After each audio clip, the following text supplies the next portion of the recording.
they had supported and they had collaborated with me to create this group, and now we are working as a team, and we are also trying to do something that we can reform in this group. So if after the session, if any one of you, our respected seniors are there, so if any of you would like to suggest something, then please do, so that we can do something better.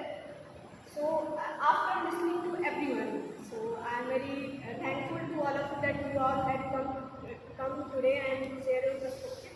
So after listening to everyone's agreed that we need to reform the United Nations.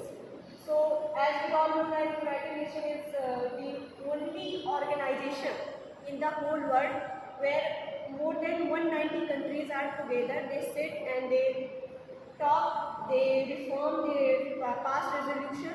But there are, Abhishek has said, that from the history, from the very beginning, there are some structural reform that we need to do, because when the United Nations was formed, it was there are only 30 or 40 members, but now there are more than 190 members, and there is a democracy deficit, I will say, because there is no representation of the Latin America, there is no representation of the Africa, there is no representation of the South Asia.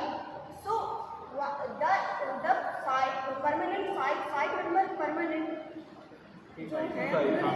that the veto power, which is the, I will say that it is the greatest flaw of the United Nations.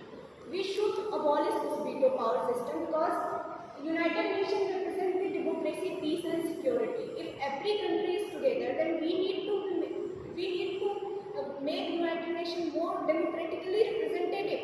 So for that, I think if yes, there is a need of leadership, that some members are on the top, but for that we can do the election. For example, in the United Nations Security Council, there are elections held on which basis non-permanent members are elected.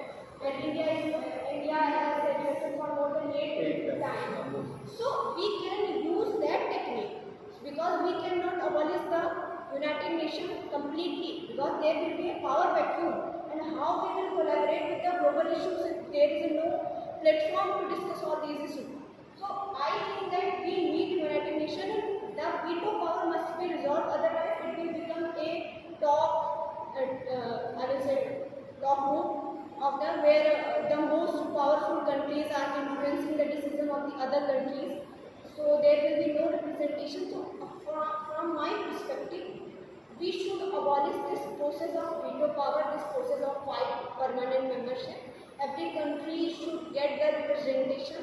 If it is not possible to give them one vote, one country, then we can use some form of election to represent those countries.